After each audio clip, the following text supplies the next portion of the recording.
సిద్దిపేట జిల్లా హుస్నాబాద్ వ్యవసాయ మార్కెట్ యార్డ్లో గత 3 రోజుల పాటు విజయవంతంగా నిర్వహించిన రైతు మహోత్సవ ముగింపు కార్యక్రమానికి జిల్లా కలెక్టర్ మను చౌదరి ముఖ్య అతిథిగా హాజరయ్యారు.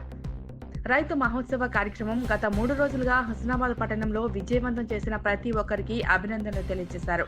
సిద్దిపేట జిల్లాతో పాటు చుట్టూ ఉన్న కరీంనగర్, జనగాం, హన్మకొండ జిల్లాల నుండి వచ్చిన రైతులు 3 రోజుల పాటు ఎంతో ఉత్సాహంగా పాల్గొని వ్యవసాయంలో నూతన టెక్నాలజీ, వివిధ మార్పుల గురించి చాలా క్లుప్తంగా తెలుసుకున్నారన్నారు.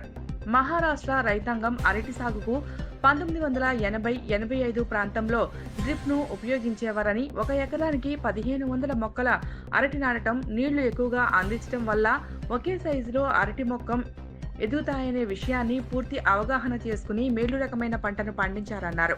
అరటి సాగులో దేశంలో 13%, ప్రపంచంలో 2% అక్కడి నుండే వస్తుందన్నారు. వాతావరణం అనుగుణంగా కొంచెం మార్పు చేస్తే ఎంతో లాభాలు పొందవచ్చు అనే విషయాన్ని మహారాష్ట్ర రైతులు నిరూపించారన్నారు. ఈ కార్యక్రమంలో వ్యవసాయ, ఉద్యానవనం, పశుసంవర్ధక శాఖ, మత్స్యశాఖ, బ్యాంకింగ్, ఇతర ప్రైవేటు రంగాల ప్రతినిధులు ప్రతి ఒక్కరూ భాగస్వామ్యం అయినందుకు ధన్యవాదాలు తెలిపారు. ఇలాంటి కార్యక్రమాలు చాలా జరుపుకుని హుస్నాబాద్ ప్రాంతం సస్యశ్యామలం కావాలని ఆకాంక్షించారు.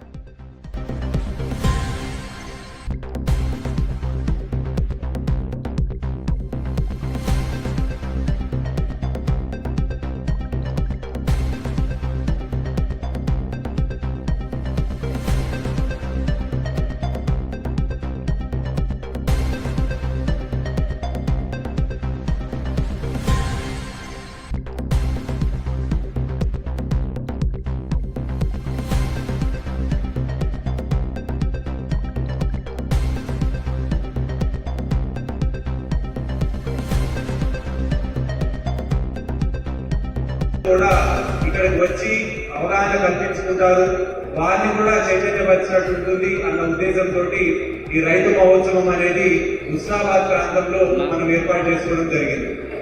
ఈ 3 రోజుల పాటు కూడా చాలా మంది రైతులు ఉత్సాహంగా పెద్ద ఎత్తున మొత్తం అన్ని సెషన్స్ అటెండ్ అయి ఉన్నారు. అదేవిధంగా ఇక్కడ మనము ఏర్పాటు చేసుకున్న ప్రదర్శనలు, స్టాల్స్ అన్ని కూడా సందర్శించి టెక్నాలజీ ఏ విధంగా ఉంది, వ్యవసాయంలో లేటెస్ట్ గా మార్పులు ఏమొచ్చినాయి, పంటల మార్కెటింగ్ సంబంధించి ఏమేమి నడుస్తున్నాయి మార్కెట్ లో అని కూడా వారు చాలా డీటెయిల్డ్ గా ముఖాముఖి ఇంటరాక్ట్ అవుతూ ప్రతి ఒక్క సేంద్రియ పద్ధతుల్లో వ్యవసాయం కావచ్చు, వ్యవసాయ యాంత్రీకరణ కావచ్చు, ఎరువులు తగ్గించడం లేదంటే పురుగు మందుల్ని వాడకుండా ఏ విధంగా మనము పంట నుంచి దిగుబడి అనేది సాధించవచ్చు, అట్లా అనేక అంశాల మీద ఈ 3 రోజులు కూడా చాలా విస్తృతంగా చర్చలు జరిగాయి.